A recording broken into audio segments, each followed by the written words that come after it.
Good evening. I'm going to call the meeting to order. Please stand and join me for the pledge.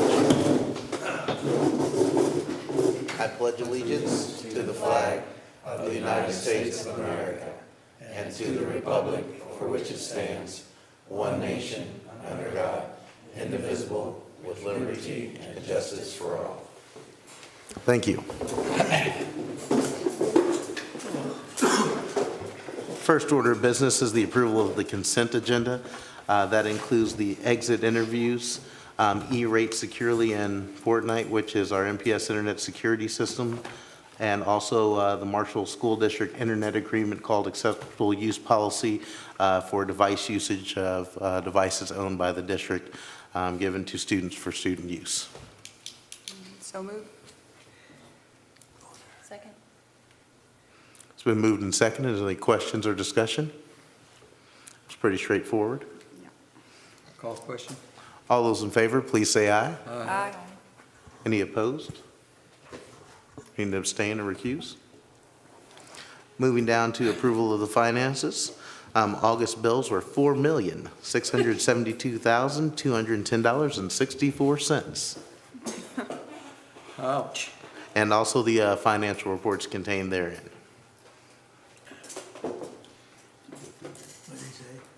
Financial. The financial reports and the bills that were $4,672,210.64. And did you see what our income was? Yes. It's a little better than it had been.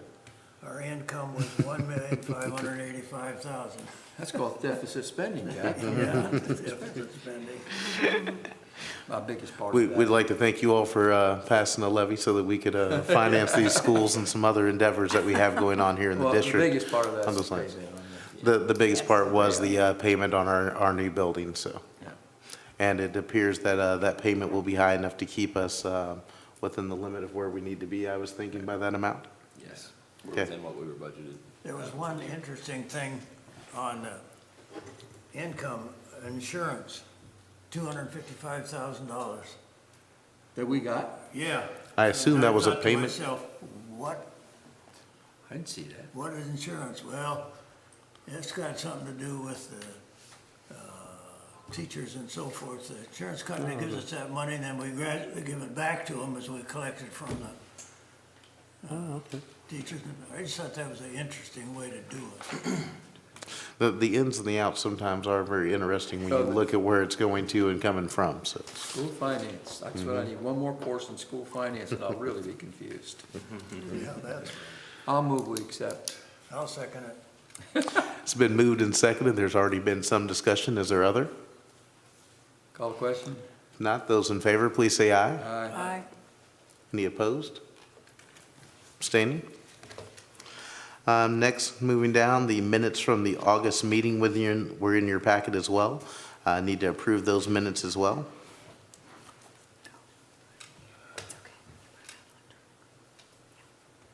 So moved. Second. It's been moved and seconded without corrections to adopt the minutes from the last meeting. All those in favor? Aye. Aye. Any opposed? I saw you move. Jack. I said, okay, she's good. Next, the adoption of the agenda for the remainder of the meeting as printed. There are no additions I'm aware of. Are there anything we need to remove? So move. Second. It's been, Question? Mr. Carroll made the motion. It was seconded by Mrs. Green. All those in favor? Aye. Aye. Next, we will, I guess I should say opposed as well, to give an option if someone didn't want to approve the agenda. And recusing. Thank you. Moving down to public comments. We will wait just a short time to see if anyone in the audience wants to comment that is not on the agenda.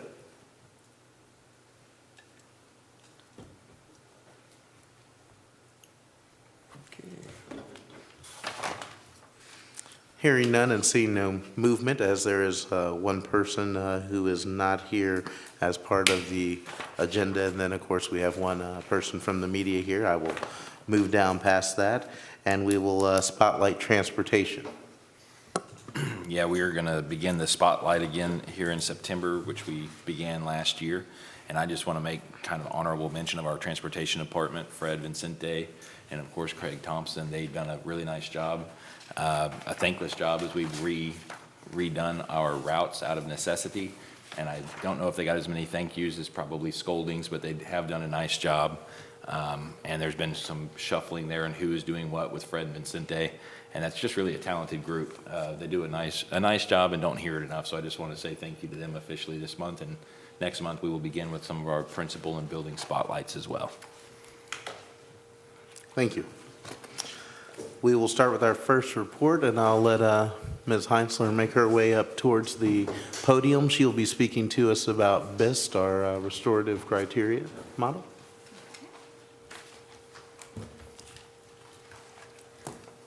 Please speak into the microphone just a little. All right, can you hear me? Is that I loud can. enough? Are you good down there? Loud enough? Gentlemen? Okay. All right, thank you. I'll try to use a presenting voice. Thanks for rescheduling me from last month. I couldn't be here on that day.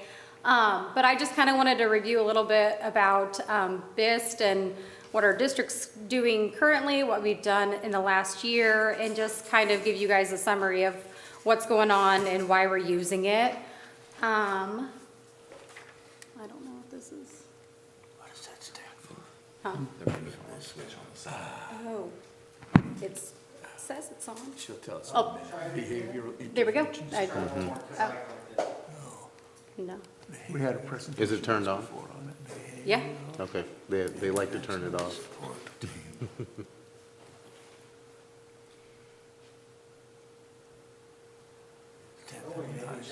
That's okay, I only have a couple slides. Okay, so our BIST model, so we started using this last school year. We adopted this model as a group effort to be able to have our school district have a little bit more consistency with how we manage just all settings within our school district. We have it for the primary and secondary levels, so basically it's our intervention support team. So we have some of our staff members trained and going to training every single year in order to help protect our kids, help protect our schools while teaching students basically how to be a student. So our BIST supports all of our educators, primary and secondary, to think and act consistently, which this is a big word that we like to use because we like to stay in unison with all of our buildings, while using similar interventions and strategies when working with students who struggle and are missing important life skills. So basically, there's two main factors that we use with BIST, and it's grace and accountability. Grace is the adult part of BIST, which adults, they accept a student for who they are, they accept their problems, their pains, and whatever they might need. The accountability portion is the problem solving after a mistake, so that's the student portion of it. So basically, it's their ownership of their behaviors and their apologies, and that they're accepting their consequences as that. So basically, we're letting them know that just because you have some bad behaviors doesn't mean that you can get rid of me, but I'm not going to accept the out of bounds part of that behavior. And we're going to work on how we can change that behavior and replace it with something different to help you be successful. We really wanted to make sure that all teachers and educators or anyone that's really involved with students make sure that they understand that all kids are our kids. It's not just your kids or your students or your classroom students. It's our kids. It's our community that we have to really make sure that we're all buying into and helping each and every student, even with some behaviors that may not be the best of behaviors and may be very frustrating, but it's all buy-in with all educators to help our students. So we do this by using a school-wide matrix. That's like our biggest part that we really go back to, and is, are they following what they need to be safe, responsible, and respectful in all environments within our school district, and determining where they're missing their life skills at. I'm ready. Okay, so basically in 2023, last school year, 2024, we had 29 Marshall Public Schools employees attend BIST training in Lee's Summit. I thought that was a pretty good number going into last year. It really got a lot of people understanding why we're even doing this in the first place. It's a very popular model that is used within a lot of school districts, and it's shown a lot of success. It's been around for a lot of years, so it was really cool to see the amount of administrators that went, a lot of seasoned teachers that went, a lot of new teachers that went. It was cool to see all the faces, because driving up to Lee Summit every single morning for 5 days during your summer, staying there all day, that's a long process, and the dedication to do that was pretty awesome. And with doing so with that, last year, grades K through 5, we used the BIS continuum. So that means that we use the safe seat, then the buddy room, then the focus room, and then principal's office. And they work that continuum back and forth in order to show behavior and work their way back into the regular setting or the regular classroom. They also used the focus room pass and think sheets. So anytime a student would have to leave a classroom or leave a buddy room, we used focus room sheets in order to track time, why they're leaving the classroom. And this is basically just to keep us in check and make sure that we're going back to process with kids and make sure they're just not sitting anywhere for too long.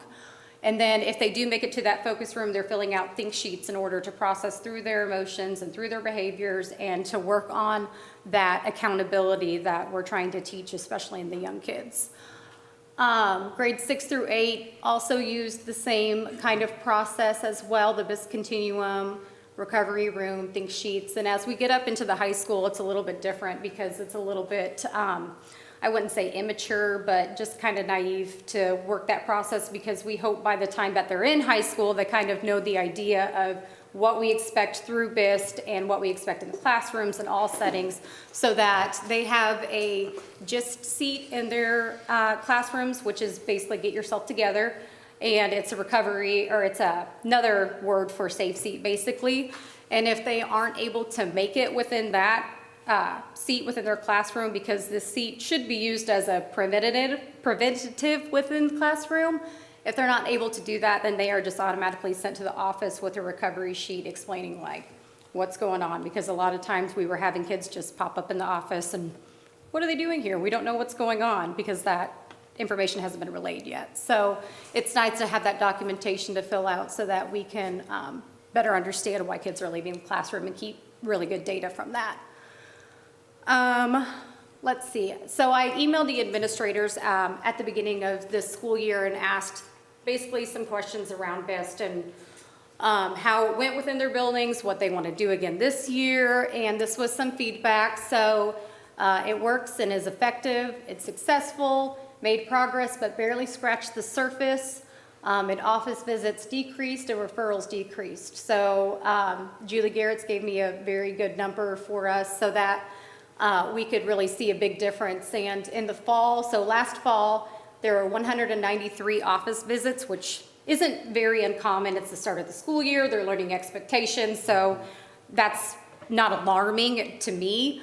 But to see that number drop dramatically in the springtime was pretty amazing to see, because they got used to how schools ran, the expectations, basically what we will tolerate and what we won't tolerate. We talk about with teachers at the beginning of the year how it's important to be uncomfortable in order to be comfortable later, so that students know their boundaries within the classroom and with all school settings.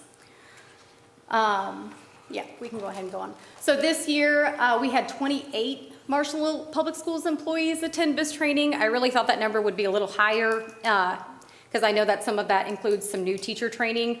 So that just shows we don't have BIST trained, we haven't BIST trained everyone within our district, which I know that can cause some tension between people within the buildings, because it's like some people are BIST trained, some people aren't. So it gets lost in translation on how to handle certain students, especially if they're on some kind of intervention plan or some kind of support system in order for them to be successful. Stephanie? Yes. Were those 28 all new people from the 29 the year before? Not from my understanding. I really didn't look at the name list as close, but not from my understanding. Yeah. And since we stopped you, I was hoping they were all new. Well, I think most of them were new employees that came in, but I think there were some seasoned ones that wanted to. It's hard to say because some of them joined in our school year last year, so some of them seem a little new, but they're not. They just hadn't been trained yet, so that's kind of nice that anyone who came in the middle of last year went on ahead and got the training this year. So it was a little bit of like that kind of a mix. This is essentially giving the teachers responsibility within their classroom, which I've always been a big supporter of. Are they buying into the program? We're having a lot more buy-in than we've had in the past, and I think that's because we've had a lot more follow-through with using BIST as our model and a lot more expectations with our administrators because we have had BIST advocates come into the district and present on professional development days to where we've had, Nick is our BIST advocate, and he comes in and we are able to ask him any kind of scenario and get that kind of feedback. So I think we do have a lot more buy-in than we've had in the past. I Yeah. was going to ask about PD days, so it sounds like there is some PD curriculum time devoted towards the BIST model, Yeah. just because you don't go to necessarily training, but you still Right. get some training here on site or within the district. Right, right. Okay. Yeah, not everyone has been through that intensive 5-day training, Right. but they have gotten some knowledge of how to use it, what to use it. And I know that we have a lot of veteran teachers that have been here for 20-plus years that have been through this kind of training before. So it is still kind of similar, just some new They tips just and change tricks the here and there. words. They just change the words. Yeah. Yeah, thank you. We'll let you go back. Yep. Okay. So basically, they want to continue using what we did last year, and that's what we're doing right now with just some adjustments here and there. And they want to expand more on restorative practice. And so basically, that's more building relationships, building communities, having more preventative and post-conflict interventions in place without having to go through the whole behavior process. And basically just building a community within your classroom and having classroom meetings and what we can do to fix problems that may be harmful and how can we make sure that it doesn't happen again, and just having those conversations before escalation happens with any student. And how do we repair that relationship after something might have happened with a behavior or to the environment? How do we repair it to make sure that we still have that good relationship and good trust within the students and the staff? And then the administrators, they utilized a tool this summer. It was Marty Hewitt. She's like the big BIST guru person. She had a new book that came out this summer that all the administrators, most of the administrators or all the administrators read through, and I'll talk about that on the next slide. They did this summer. It was a book, and they did a think, pair, share on each chapter of the book. I did go to a couple different schools whenever they did present about this book, and a lot of tools within the book they are definitely going to be trying within their school population, which is really cool to see. A lot of them said that that's the best book they've read in a while. Like some of them went to the BIST training last year, and they said that this was a nice like piggyback off of that and how to incorporate that more into their schools and how they get more buy-in and how they can utilize BIST in more of their community and restorative practices, and become more long-term rather than a short-term. Because I know that sometimes we think about how do we handle this right now rather than like how do we make change that's everlasting. I think we're ready for the next one. So this is my last slide. Sorry, I talked a little bit too long. But every year, we get $5,000 a year to invest in BIST. Ellen Lance is the one who donated this money in order for us to get our first start of it. So we thank her for that. But this has been maintained the last 2 budgets and has been approved by the Board of Education with this amount. We want to continue to send people to get BIST trained, because the more that we get our MPS employees trained, I think the smoother the process can be and will run within the schools, because I know that if you're not fully trained on it, you miss holes here and there, and how to really communicate and process with students. That was a big thing that we learned at BIST training, was how to process with students and the calming voice and the different steps you take in order to be able to successfully process with the student.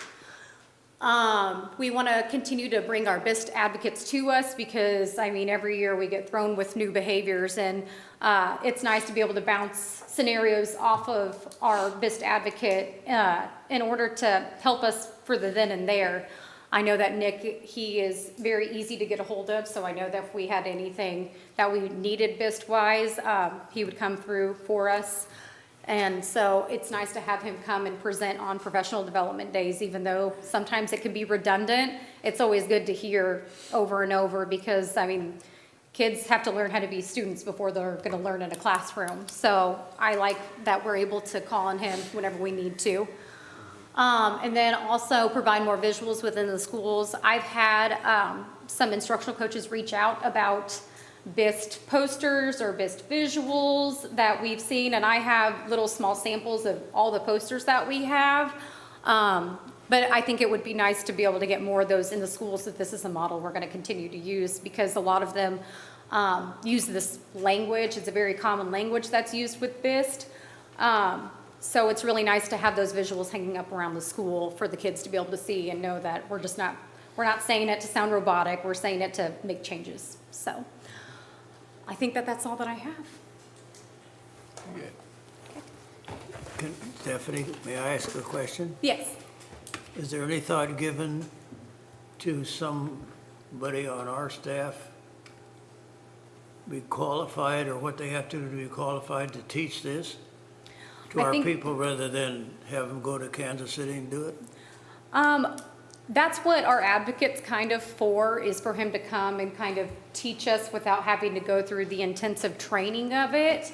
I know that they do provide a Zoom option for, I don't know if it's for school districts or for individuals, but I know that they have provided that option for people to be able to Zoom in from wherever they're at to get the training all day, every day. It was done whenever we were there, and I know that they had like 200 plus different kinds of school districts, which I don't know if it was like a full district or like a couple people within the district. But they did have that option instead of driving to wherever you needed to drive to, because some people were out of state Zooming in on our training. Yeah. Okay, thank you. Thank you, Ms. Heinzler. Thank you. She didn't answer the question. Next, I'll move to the Assistant Superintendent report.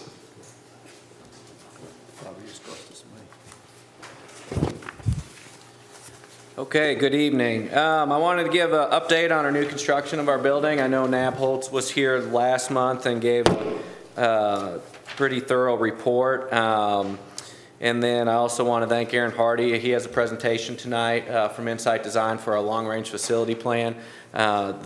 We really appreciate the work that they've done along with the board in getting this long-range facility plan pretty much complete and updated.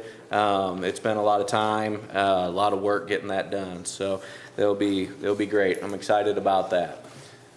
Hey, thanks, Wesley. So if you've been by the new building, new construction, it's pretty exciting. If you guys, it's really coming along. Mr. Pettit and myself did a pretty thorough walkthrough last week. Went through a lot of things with Nabholz and the guys out there, and some of the inspections. As you can see over here, the gym has started. They have gotten the walls for the gym up.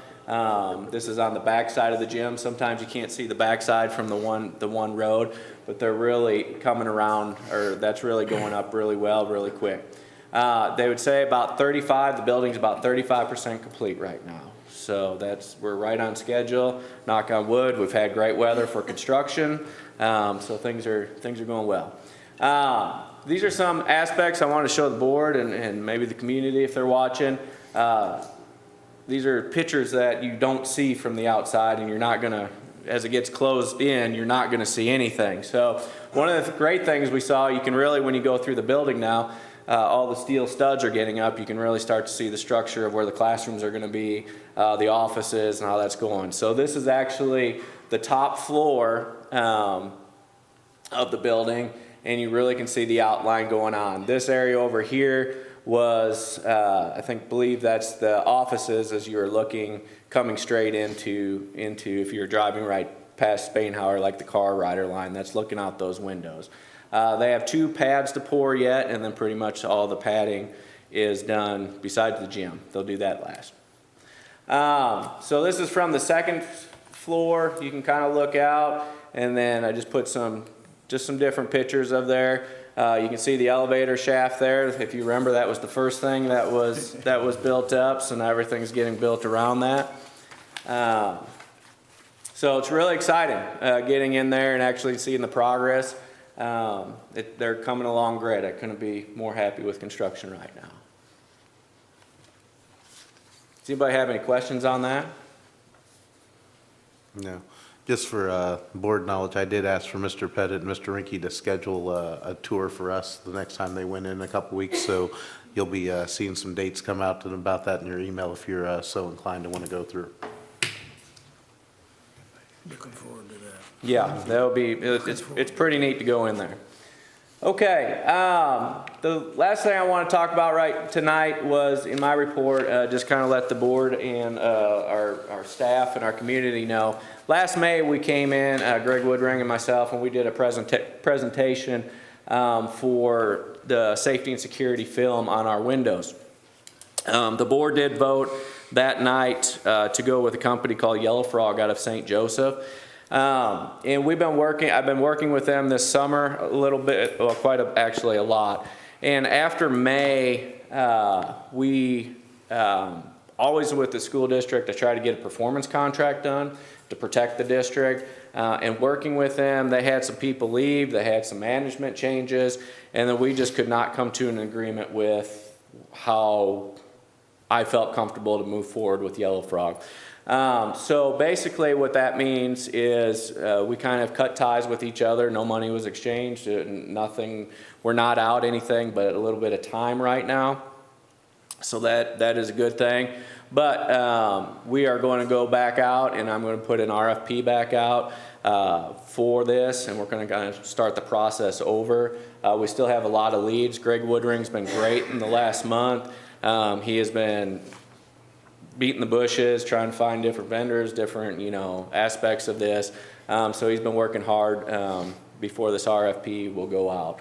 And then hopefully we can get several responses back this time, and then we'll go from there. So, does anybody have any questions on that? Okay. That's all I have for my presentation tonight. I was short and sweet, and I will turn it over. We'll let Ms. Durham make her way towards the podium. She's going to be listed as a financial update, but I believe she's going to also be talking about free and reduced lunch. So there'll be some answers to some questions that we had last school board meeting a couple weeks ago. Right. Thank Perfect. Yeah, it's hard to follow the pictures of the new school. That was kind of unfair. I've seen her for a while. Did you send me a slideshow? I turned it in last week. Grace's homework was, I'm sure, and very timely. Yes. I can resend it if you need me to, Wesley.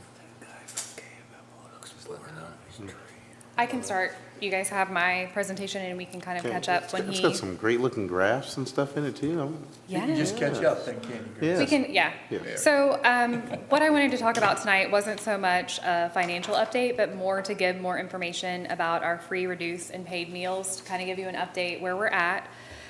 So in your packet, there was a slide that talked about where we were last year and where we are now. We do see our free and reduced numbers increasing.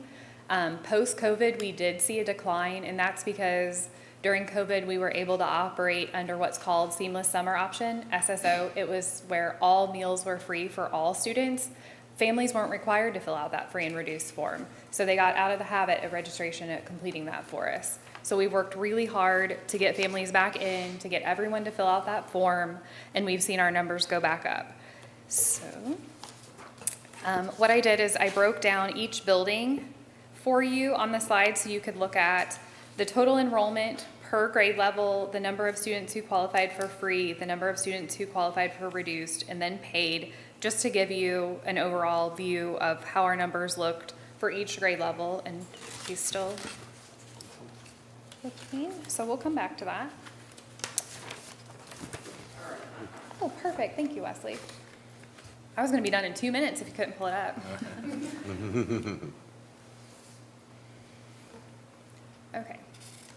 So this is the first two graphs that I was referencing.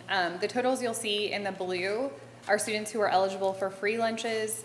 Red were students who were eligible for reduced, and then the yellow or orange are students who paid full price for meals. So just to give you a comparison, the first graph is last year and this is current year, and we're still accepting free and reduced lunch forms. It's still early in the school year, so I would anticipate that these numbers would grow throughout the school year. And then I broke it down by each building. So at the top of each slide, you'll see like this is Spainhauer Primary School, the grade levels across the bottom. 0 represents kindergarten. So if you saw that and wondered what is 0, it's kindergarten. And then up the side is how many students.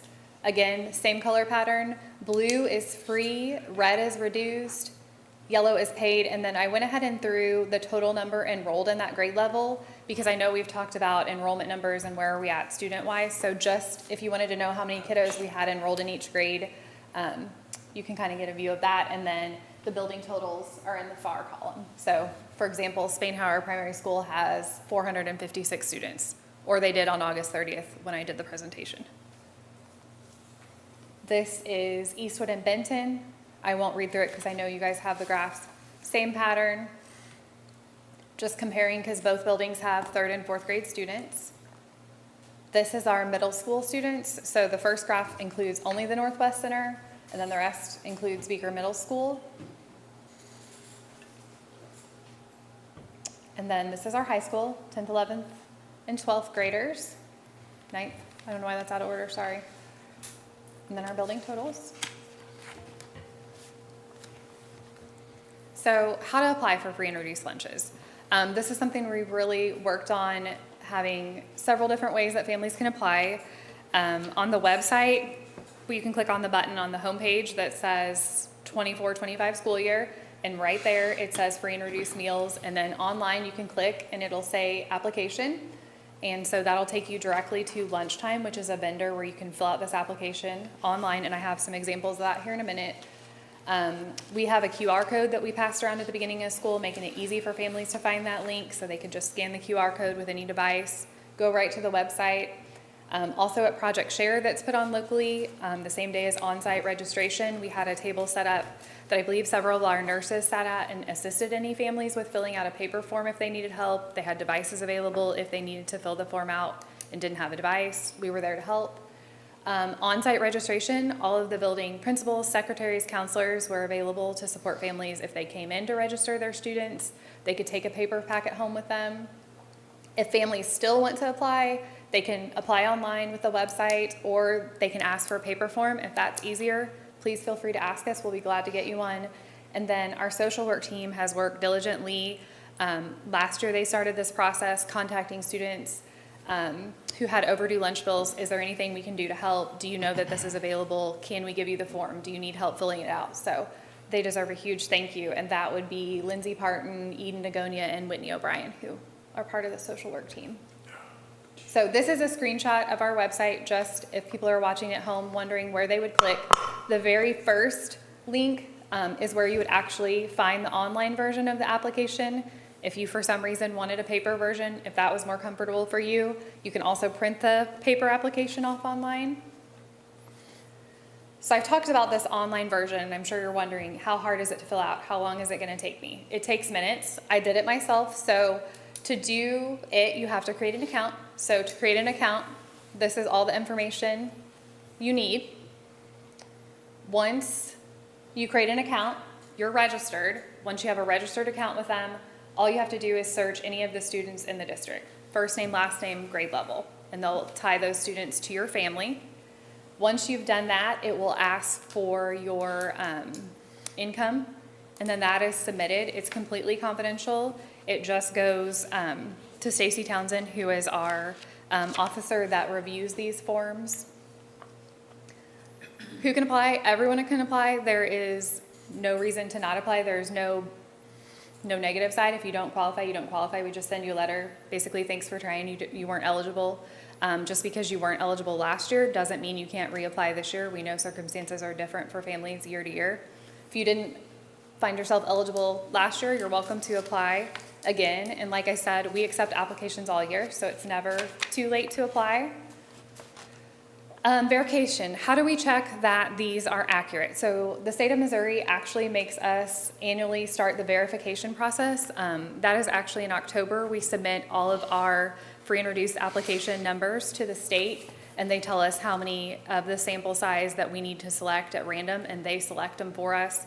And we have to actually verify income for those families by saying, please bring in a pay stub, please bring in a W-2. And so we actually verify that information and then submit it to the state. Paid meals, this is something, sorry, I should have been flipping my slides too. This is something that we have worked on very hard. Every year we participate in a financial audit, and they always make recommendations and explain best practices to us. So we're really trying to hone up this process and make sure we're doing the exact same thing in every building. Kind of like Stephanie talked about with BIST, it's important for our kids to learn the process at Spainhauer and know that that's going to be the same for the rest of their career. Like you can see up there, deposits are made in the building to the secretary. The secretary gives a receipt and puts that information into a Googled sheet, which is shared with the food service team with OPA, and that money is applied to the student's account. The only money that is collected on a day-to-day basis for the meals would be for a la carte items. And debt, as of August 30th, which is when I was making this, the negative lunch balance was $35,000, which still sounds like a huge amount, but last year we were more than double that. So that is down a significant amount. A tremendous thank you to our families that have worked to get this down. We've had a lot of community support reaching out. How can we help? What can we do? The social work team, like I mentioned earlier, actually going door to door, helping families fill out forms, making phone calls. Our building secretaries, all the staff in the buildings that have worked through that. When I ran the report, we had 93 students who currently owed over $100 or more. Mrs. Durham, do you mind if I just recap a few things? Yep. And correct me if I make a mistake, but so compared to last year, I believe we were 100 students more or 100 students less than qualified. I didn't see it quick enough, but. Oh, sorry. But and it's okay either way, but when she pulls those numbers for last year, keep in mind too that when we started having this conversation about October, November, and realizing we were 60-some thousand in debt, that from that point till the end of the school year, we got to that better number, that 1294, I think that is, or 1294, I think. 1294, yeah. So our numbers are up from last year, but the number she's reflecting from last year went up from about 30-some% to 50-some%. So significantly more students got qualified, and currently even more than that are qualified. Yes, Now, that's unfortunately, when the state decided when to set our funding levels for this year's budget, that was based on November and not May. But we're trending in a really good direction here to get more students qualified, which is good. And the $30-some thousand in debt, when we started discussing the problem, we were at 60, and we were pacing to be 120 within 2 months. So really happy with that progress, and the social work team, and Ms. Durham's audits and everything in these practices. She's showing you where we had some discrepancies in numbers. It's a vast improvement from where we were a year ago. So kudos to her for all that work in the social work team too. Thank you, Just Chris. doing some quick math, is that roughly 60% of the district that is on free and reduced lunch, looking at that? I would say so. Okay. Looks like it's about 1,500 for those of you that can't read it at home that are on free and reduced lunch, and around 950 that are on regular paid lunch currently within the district. So, we understand there's a struggle, and please continue to fill out those applications and send them in. It's not too late, as she said, and they can be done at any time. So even if you have a back balance, you can stop accruing the balance to go forward. And when they get qualified, we forgive those balances. The district eats that difference. However, we're looking at a rate of qualified free and reduced students that's higher than it was pre-COVID. So It's been very effective. I'm excited to know that. Sorry, Ms. Durham. Thank you very much for No, letting me those are interrupt you. all good points that I forgot Grace, to that was a very nice report. Thank you. Oh, you're welcome. Thank you, Grace. Mrs. Durham in this new role has been able to spend a lot of time auditing, pulling numbers, checking numbers. It's been fantastic, and this is really just the tip of the iceberg of what she's got in place. So thank her for her time on this and all the other things that we've been asking her to do in her new position. It's been working out really well. It'll now be time for Aaron from Insight Design to come up. I was trying to motion him up to let him get a little bit ready there as we were getting his slides loaded and getting him ready, so. All right. Well, while he's getting that, You're gonna have to check your email.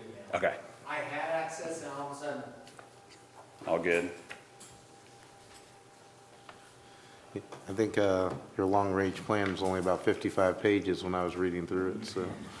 I was planning on kind of doing, like the authors read, that, but I'll spare I you. figured we'd get some cliff notes. Yeah. Thank you, ladies. Thank you. Thank you, ladies. I'm having the worst luck with slides. Wes, just see if that works. I just see if I can share You it. should be good. I could just approve that for you. All right. Yes. So as you mentioned, cliff notes tonight. We don't need to rehash all the work that went into this. It was good reading. Yeah, it's a lot of information in there. So tonight, we're just going to go over a couple of highlights, really, but the main intent is to talk about, now what? What did the data and the information tell us now that we've accomplished some things? What do we do in the future? Because the work doesn't stop. We really need to keep on top of things. Most of that will be inside of the capital projects budget. As money comes available, where do you spend that money? Where's the most effective use of those funds? And then if there was a time where we can go back to the community and do something big, what was the data telling us of what should be looked at? So just as a recap, here's our planning process. We have completed the loop. We're all the way at the end. I'm reporting it now. And then the next step is to start over, do it again. So that's where we're at. But let's start about talking about the actual levy that passed. It's been a little bit since I've been here, and I don't know if I've been able to congratulate everyone on how big of a deal this was. I work within multiple states. I talk to school districts all over the place, and when they hear that I've worked with Marshall, they want to know how. How did that? Why? Like, what made that happen? And it's always about the community and the Board of Education, the superintendents that have done all the work. But there's something to be said about that accomplishment. So congratulations to that. And that unleashed a series of changes that were able to be put into place almost immediately, so fast that as I was working on the report, data would be students are moving to different buildings and I can't keep capacities up to date anymore. I'm trying to keep up with all the things that were happening. But there were some really big moves that happened, and they addressed some of the biggest needs that were in the district. There were several buildings that were very old, and they commanded a lot of deferred maintenance funds. Almost as much as you could throw at it, you had to continuously improve those buildings. Fifth grade was in trailers at the middle school. And, as we went out in the community, this was a really big deal for a lot of people. They wanted fifth grade to have a home. Where did they, just in a building, where did they need to be and be in a building? And there were some other pieces and capacity issues and all those things that came together. And as part of that levy, being able to get into this building here and relocate the early childhood center, relocate central office, not that that was a big need, but what that did is allowed the alternative school to relocate near the high school where it wanted to be in a more appropriate building. Fifth grade was able to immediately move out essentially, and they're still awaiting their permanent home, but they're not in the trailers anymore.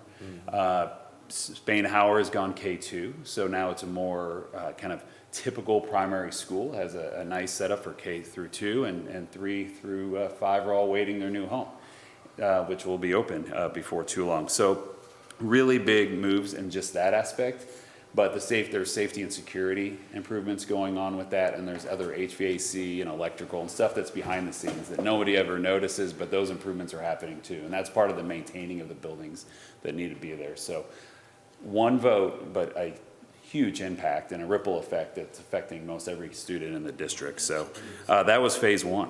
So now we can maybe talk about phase 2. No, we're not going to go that far yet. We'll go back to our score sheet. This is something that I showed way back in the day where we graded all the buildings. And there was, if I came home with this report card, right, I mean, I'm going to get a talking to. Actually, I had that report card second year of college. My dad came to college to have this conversation with me. It was bad, right? But we wanted to make sure that we could address the biggest issues, and it was capital outlay for what it was costing to operate and maintain the buildings, and then also just the overall adequacy of these facilities. And you can see in this move, we were able to eliminate a lot of those low scores and kind of get a do-over on those things. So those have been removed. We bring a new facility in that will have maintenance as it goes on, but it should have relatively minimal compared to the rest. And we're left with some of the better buildings in the district. And even inside of these scores, you can see some of them move because there were some improvements that happened. And there's investment in the facilities. So some of the building scores have gone up and some of the safety and security scores have gone up. But now looking at this in just this vacuum, you start to see the other buildings that maybe got overlooked before because we were focusing on the other buildings. And some of those would be the middle school. There's probably work to be done at the Career Center and the high school. But at this level, a lot of this conversation is about what improvements. We can make targeted improvements and we can spend smaller amounts of money in theory and have a good impact on the students and the teachers that are there.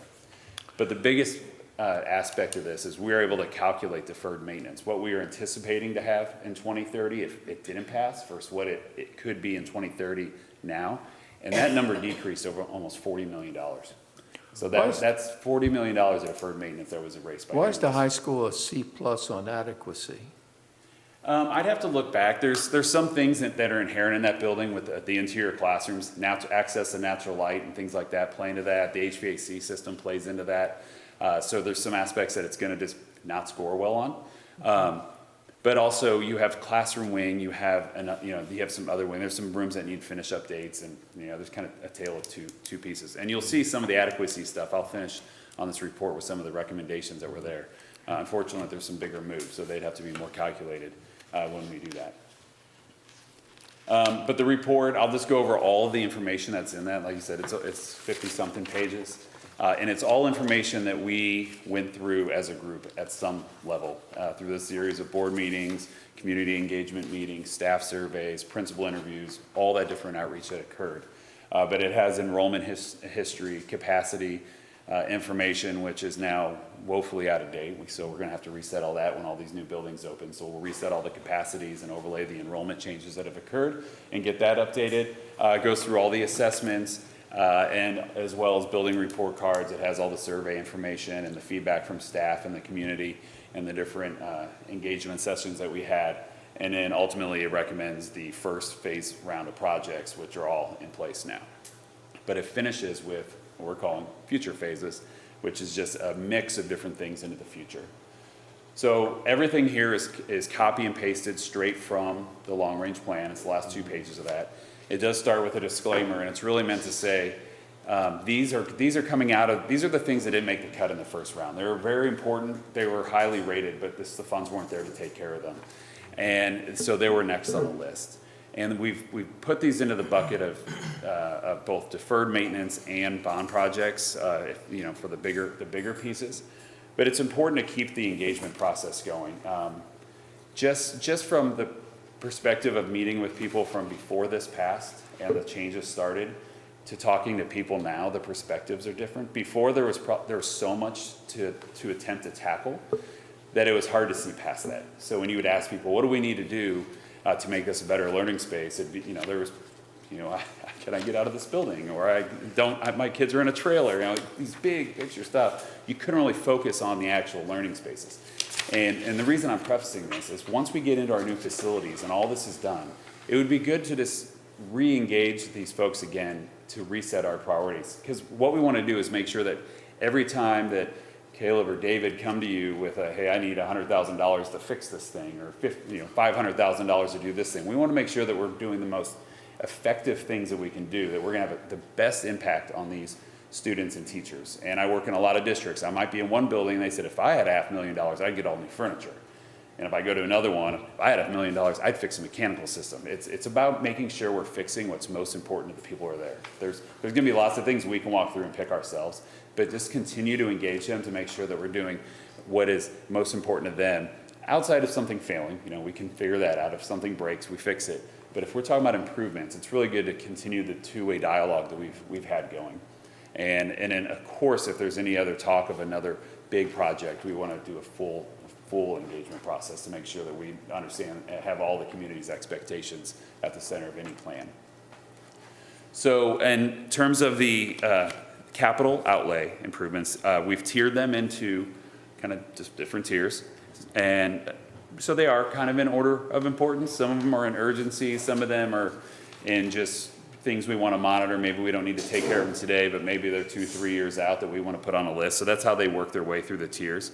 But the first tier is continuing the work that's happening at the Northeast campus. And there's a couple different things to take a look at here. Most of it has to do with safety and security of site, so access to the highway, continuing the perimeter fencing that's occurring, dealing with the abandoned buildings that are still there. And some of those have opportunities to help other things in the district. Things we didn't get to in the first round was addressing the transportation facility. That was something that was important, about finding a better location for the buses and the bus lot and the bus building. Right now, it's not in a very ideal location in terms of, where they have to go through to get to that site. So, there's the opportunity, maybe it could be used at that site, district maintenance, warehousing, things like that. The other option would be to tear them all down, but, we have some opportunities there. The Hoot House, the Tudor House, what is the long-term plans there? If there is no long-term use, is it best to just look at removing those and just take them off the campus so they don't, decay and kind of start falling apart? So those are the things at the Northeast campus we want to tackle. The next level down from that is kind of parking there, parking everywhere. Everywhere, we're going to need parking everywhere. High school, Career Center, Northeast campus, at the middle school as well. Roofs, HVAC, that's the next one. That's just about maintaining. We have, working with Navitas, so they're probably keeping tabs on the mechanical systems and the roofs, but we can also support that as well as needed. And then you kind of get into that bottom chunk.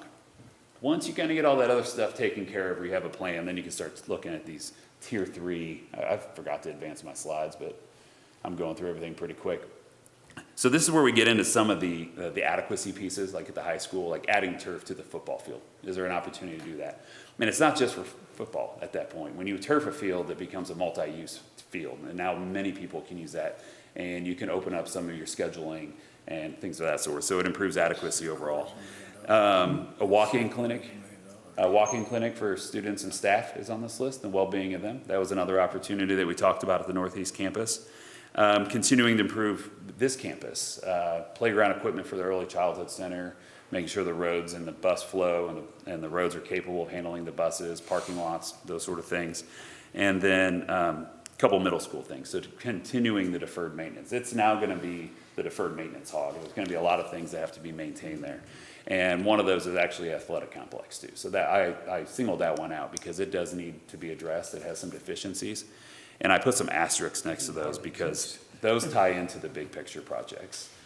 The middle school is going to be the next big thing that we want to address. And before we determine how much capital outlay we want to put into maintaining that building, at some point we probably need to make a decision on what's the long-term plan there. If it's to stay in that location, and I'm not implying one way or the other, get that out there if anybody's listening at home, is we don't want to start spending millions of dollars on something if we think in the future we may move it or do something different or tear part of it down and build it back.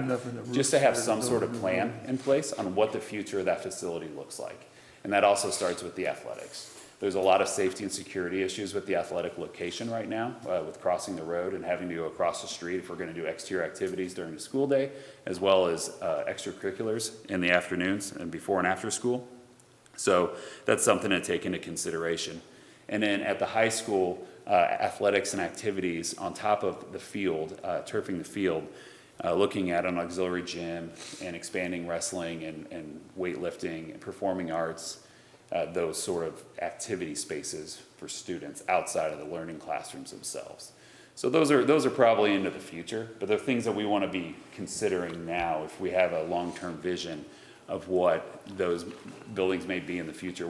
I'd hate to, do some sort of multi-purpose field outside the high school, and then later you want to put a performing arts center in that spot. So just about master planning around those whole pieces, but we're talking years into the future. But in that report, it outlines kind of the feedback we have of what we think from the data we have will be the most impactful to the students and the staff and the community in terms of a maintenance plan over the next 5, 7, 8 years.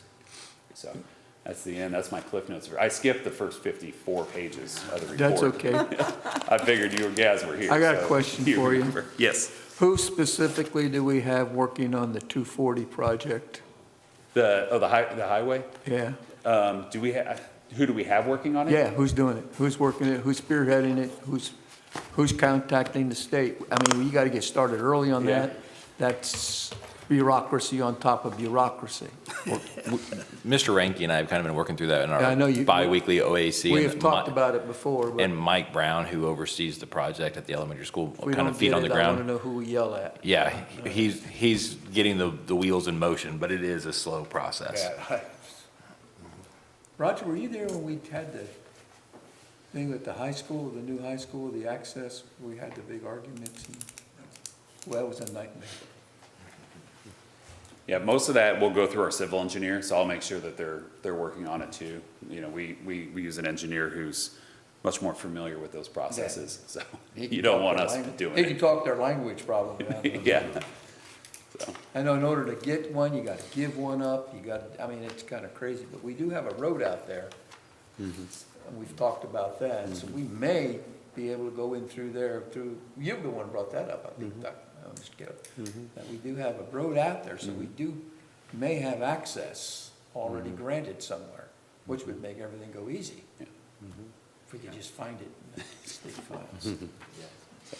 and we had talked, I'm not sure how far you've had Mike go with it, if, you know, survey is probably the first step. I think tomorrow's actually, we're gonna find out a lot about that tomorrow, I do believe. He's got a few weeks under his belt on it now. Did I jump the gun on you again? I'm sorry. It's always on the. Yeah. I'd All make, right, any other questions? I'd make a No, comment too. thank you. Yeah. You new people don't know this, but when we first started in to do the voting on I was opposed to it. I thought we had so much going on that we should wait a year and get that accomplished before we put that out to the votes of people. And I was flat dead wrong. I admit that. And Told you. as Harry said a minute ago, when you stop and think on the last 4 years, what we've accomplished in this community and what they have accomplished, and your report is an indication of everything that's been accomplished. And I wasn't on the board, and you gals weren't, and these two were, had the foresight, and don't ask me how, to hire this guy as superintendent. I mean, that's a real feather in their cap. He's been a blessing in the things that he does, and everything he's guided this school system through is just fantastic. I agree, that's the best decision I ever made on the school board. Well, I Last appreciate time I'm that. gonna say it in public.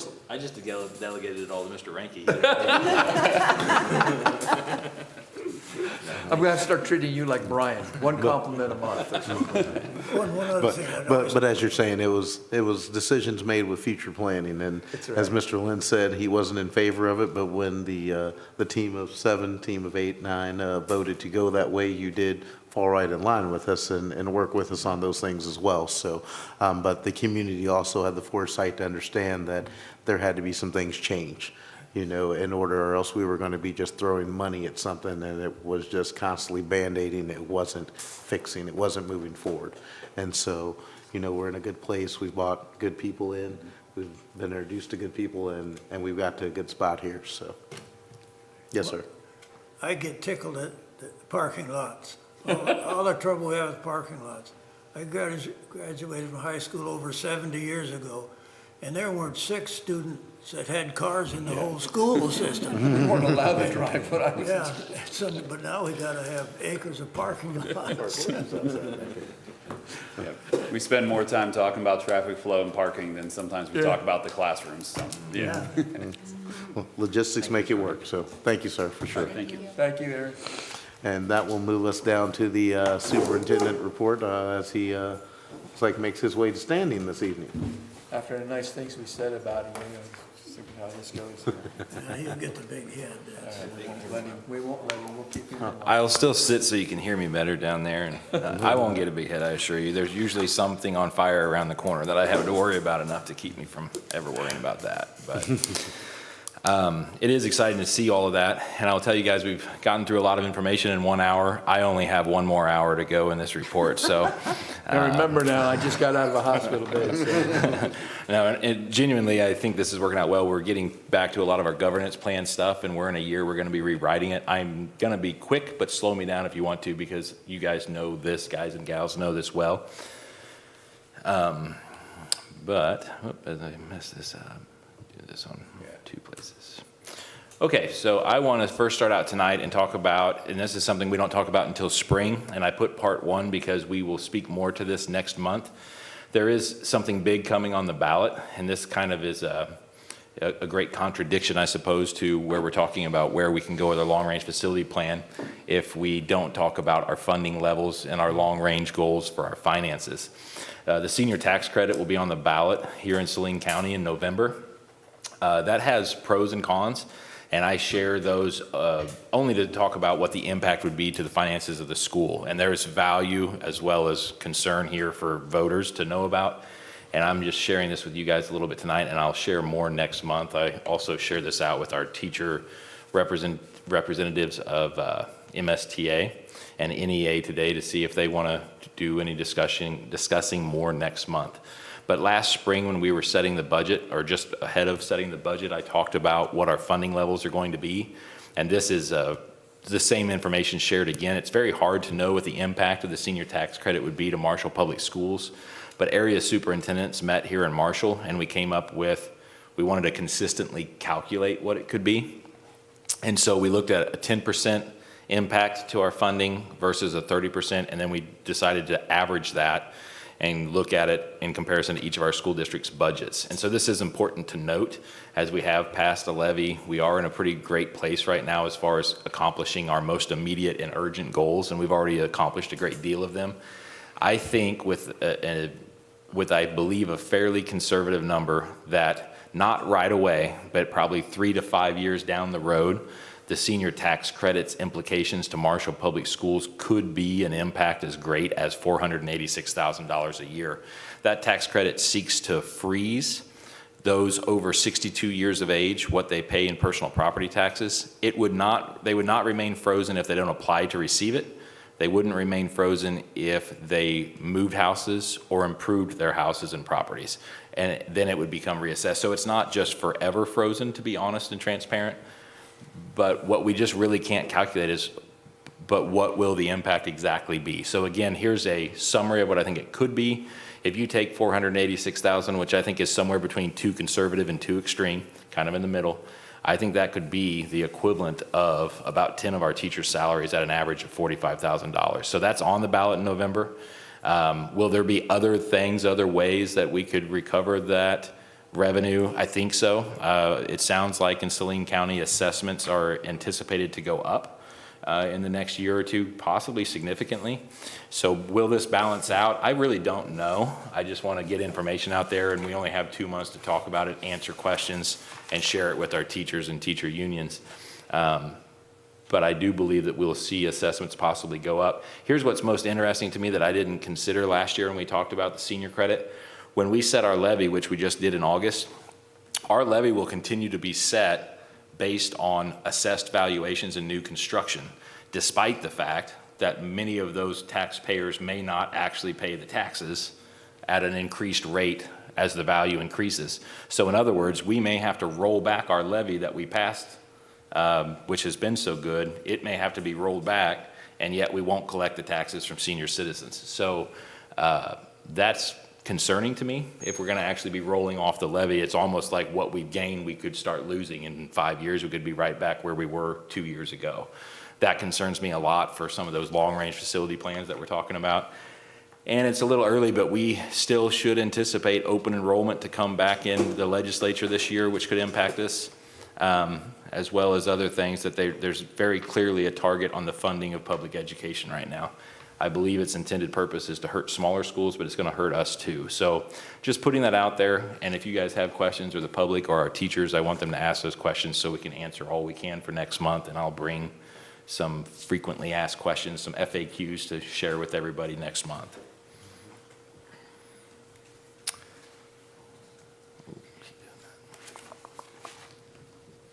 Sorry, I've got too many screens in front of me here.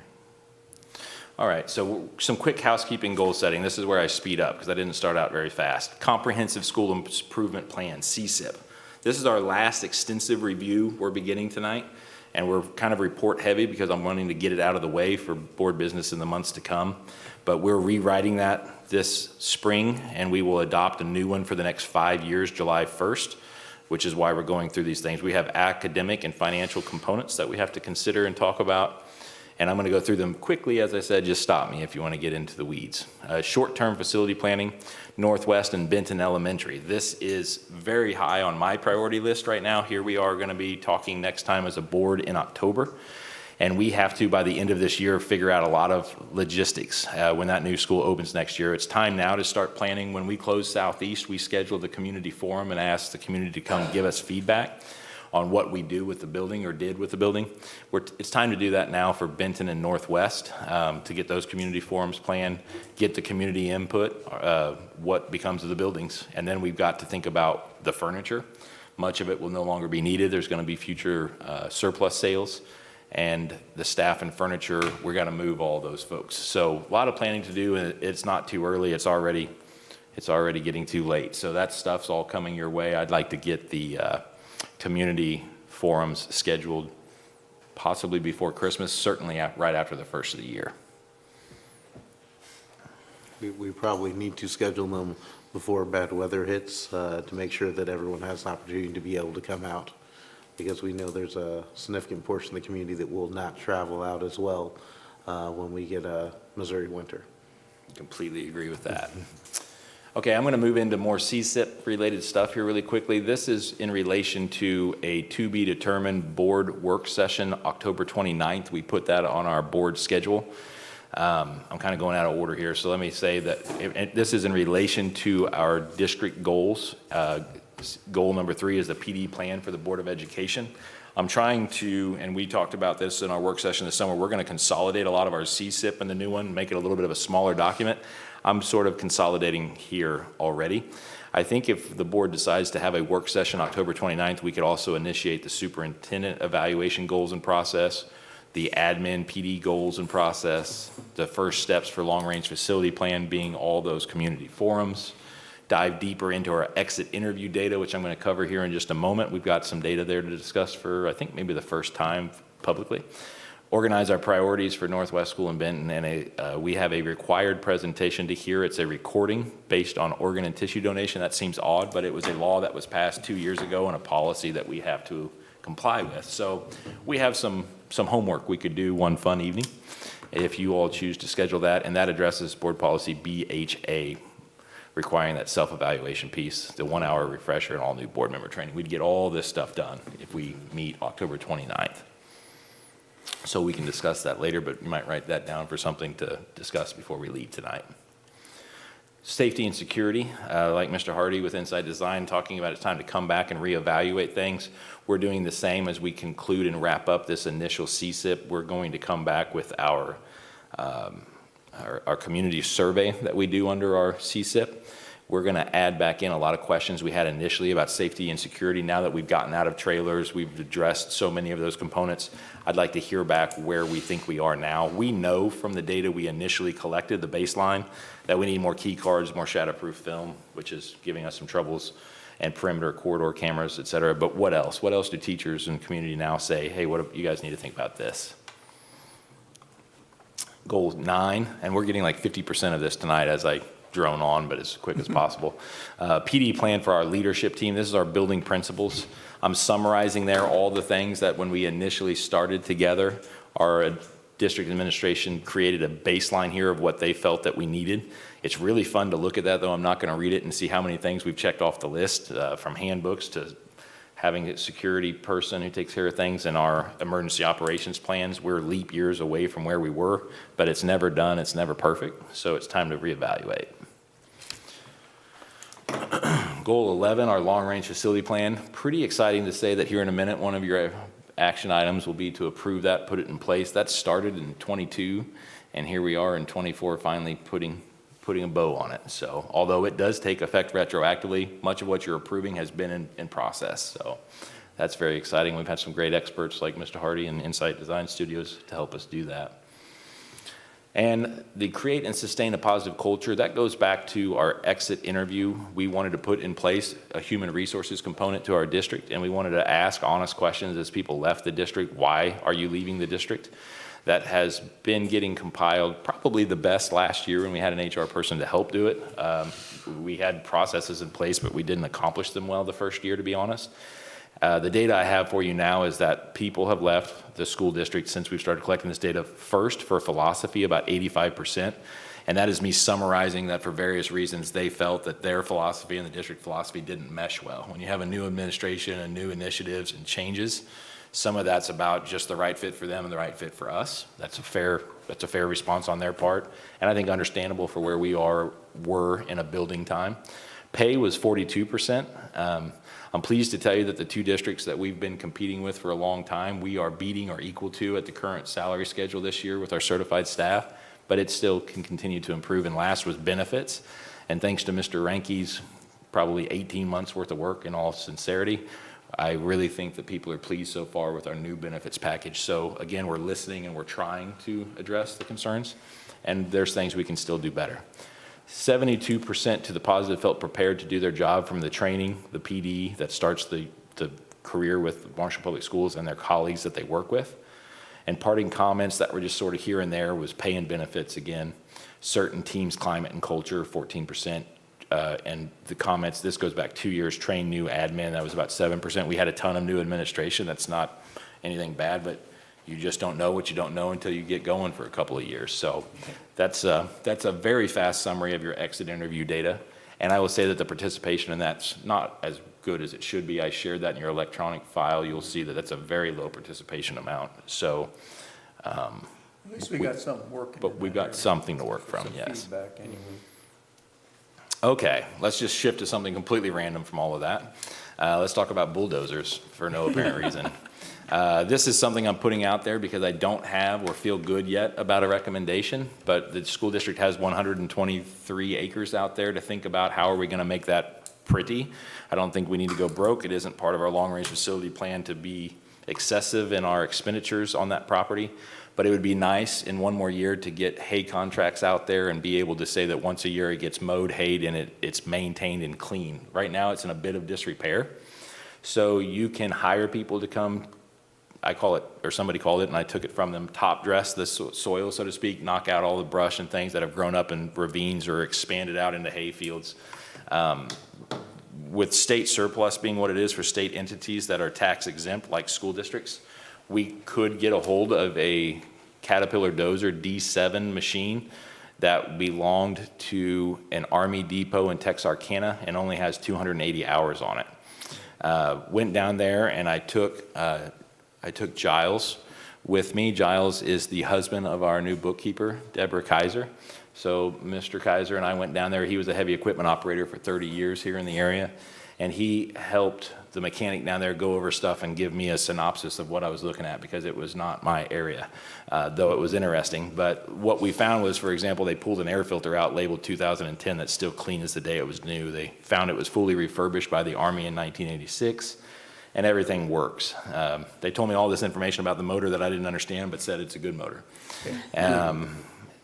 At the end of the day, I feel like it's very outside the box to consider buying a bulldozer, but it could be purchased for $19,500, their asking price. We could get it here for $1,000.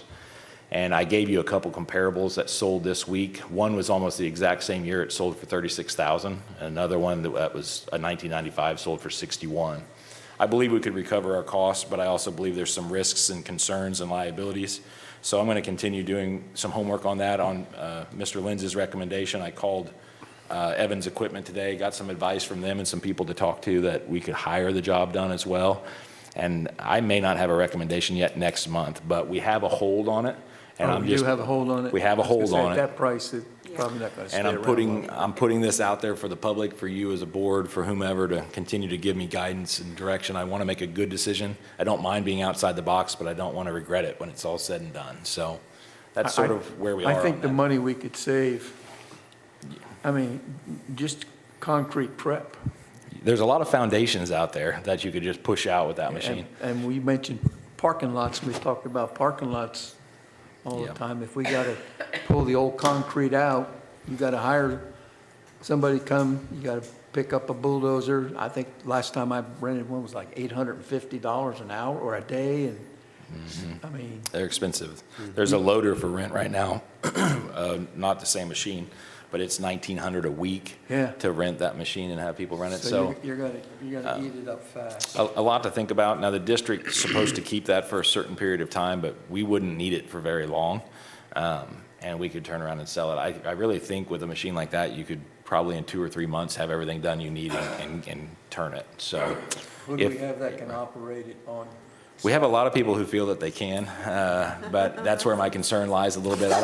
I don't want anyone to get hurt. And, you know, you hit a dead tree that's 50 feet tall and it falls on top of you. That's a major liability that really concerns me for our Haven't been people. on one in So I don't know if I'll decades. recommend it yet, but I want to put it out there. The numbers sound good, but that is an old machine too. So what will it cost us while we have it? Something will break. Several things will probably break. So that's the machine itself, the Army green look there. So, but the guy started it, and everything functioned, operated, and worked. But it hasn't been used a lot. Here's some pictures of the property when we're talking about what do we need to do out there. This is 2 or 3 of the roads out on that property. You can see there's 20 years of growth there that wasn't there before. They're not huge trees, but they're too big for that school district skid loader. The skid loader's gonna be able to clean up some stuff, but that's a long-term investment. We don't want to tear it up with too big of a tree. All of that is a one pass-through with the 50,000-pound machine. So that's the considerations we have. And this is at the north campus. That's the northeast campus, yes, sir. Very sure. Okay. That is my report for the evening. Yay. Thank you. All We got a pile of dirt up there.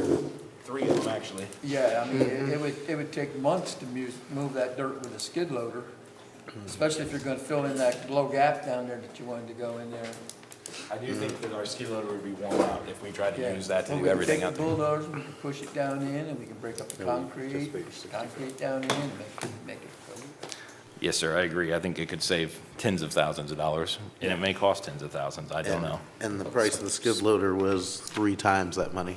Yeah. So, looking back at our new business, to focus us back into the agenda, the long-range facility plan, which was in your packet, presented through the long, hard, arduous hours probably of Mr. Hart and his team and some other things. So looking for a motion to approve the long-range facility plan as it was presented to us. So move.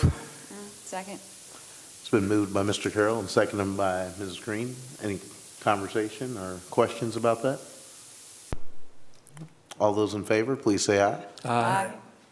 Any opposed or abstaining? Next, we're going to look to approval of the bus routes for the 2024-2025 school year. I believe there were somewhere around 23 of those, 23 to 25. I don't remember the exact numbers. It was about 166 point some odd miles, I believe, that were listed in that report as well. So both in and out of town routes. Move accept. Second. It's been moved and seconded. Is there any other discussion about that? Question? I do know, before I call the question, I'm just going to say I know that there are some people still working through some transportation things, and so I encourage you to still contact your buildings, contact the transportation department directly. But it has sounded like it's gotten a lot smoother than the first couple of days, and I hate to say that's typical, but that is typical, that there is a little ironing out period, and next year as we adjust to a new building, there's going to be some other changes, how that happens too, so. Moving back, all those in favor, it's been moved and seconded, please say aye. Aye. Any opposed? Abstaining? Next thing is a motion to buy a dump trailer. Mr. Pettit didn't speak to that. I'm going to give him a few minutes to speak to that. If you all have any other questions to it, it looked like there had been some comparable trailers that were proposed through a Springfield contractor or agent. And they were very similar. It looked like they had some 10,000-pound axles, 3-foot walls on the sides, some other features as well with those. The price range did vary on those particular units, so I'll let him give you any other rundown about those. Yeah, this goes back to the summer work with the skid loader. While Mr. Renke was very busy taking care of all the scheduling and day-to-day this summer, I worked on this in the skid loader, and this took longer than the skid loader because in doing our homework, talking to maintenance, and considering the fact that we're replacing a dump truck with a trailer, what we learned was that we wanted a trailer that had 10,000-pound axles. That was hard to find with a fifth-wheel trailer that people had in stock. We kept finding 6,000 and 7,000-pound axles, and all the experts we talked to said you need better braking than that. So finally ended up getting in contact with this person, which isn't very close, but they had 3 options for us. All of these are the gooseneck hookup, so they distribute the weight on the truck better. They're all 16 feet long boxes, heavier gauge metal. And the big thing about these that we were advised on is the way that it dumps is not a scissor lift like some of these trailers were. They're a telescopic thing, so if you overload it to the front, it's still gonna go up, where some of these trailers have problems with that. We believe that this would be a good replacement of that dump truck. So we're recommending not the most expensive one, the second most expensive one, and the brand of that is eluding me all of a sudden. What is it? Well, North Star is what it is, but a lot of people will hear it called another thing, and I did write it down right here, I think. Iron Bull is what it's called. So, yes, sir. But anyway, that's my recommendation for the trailer that's 16.9. Yeah, we might point out too, that when we keep talking about all this heavy equipment and some, school district, we're also gonna be responsible for building roads and things like that once we move up on there, so. And we're selling that dump truck and everything right now. Our surplus auction's going on So, until next week. It's not like we're going into the construction business, but we are Right. gonna be constructing roads and roadways and clearing paths and And moving parking lots. stuff. And Yeah. parking lots. There's been a lot of updating of equipment too. Your current surplus auction's at about $14,000. And so that dump truck, I think, has been around since, Craig told me, it's been around for 15 or so years. It's a 1982, so it's stuff that the district's had, but we've got a great maintenance department that's gonna put this newer equipment. We intend to be able to come back and show you where they've paid for the investments, and I it won't motion take to long. accept the dump trailer recommended by the superintendent. I'll second it. It's been moved and seconded for purchase of the dump trailer for just short of $17,000. All those in favor, if there's no additional conversation, please say aye. Aye. Aye. Any opposed or abstaining? Thank you for joining us, Mr. Shepherd. He has children still actively engaged in school activities around here, so, and Mr. Smith is actually ill this evening. I didn't say why people weren't here because that's not always something to talk about, but just because he showed up during the meeting, he is still a parent, and we still respect that. Thank you. So, next, under new business, we have a motion to create a driver trainer position. This would be someone to assist with training our new bus drivers, and just like we use instructional coaches in the classrooms, just like we partner and mentor with our new administrators, every level needs somebody to work with to give them a little bit better expertise, and that's how it's presented to us by the superintendent. And I'll let him add anything else to it that he needs to before we move. No, it's well said here, so we won't actually hire this person open. We're in open creating the position. It is not a full-time position. It'll be as needed to ensure that when we hire drivers with the shortages, that we can immediately begin and train and get them on the road as quick as possible without cutting corners. So that's about all there is to say to that. They'll be on our salary schedule we created last year with bus drivers, trainers, bus monitors, et cetera, and it'll just be an hourly position as needed.